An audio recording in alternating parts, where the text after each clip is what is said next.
शिया आलिम दीन मौलाना यासूब अब्बास ने मुंबई मुहर्रम के जुलूस में मोमिनीन को जहर के कैप्सूल बांटने वाले मुलजिम फयाज प्रेमजी और उसके सरगना के खिलाफ भारत सरकार से सख्त कार्रवाई करने की मांग की है।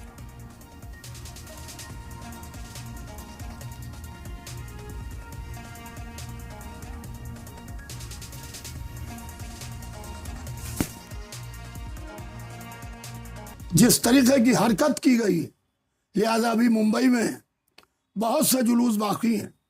मुंबई के हजरात जानते हैं और हम भी जानते हैं, क्योंकि हमारा मुंबई से बहुत पुराना रिश्ता है, तकरीबन 1 सदी से ज़्यादा का रिश्ता है। लिहाजा बहुत से जुलूस है मुंबई में।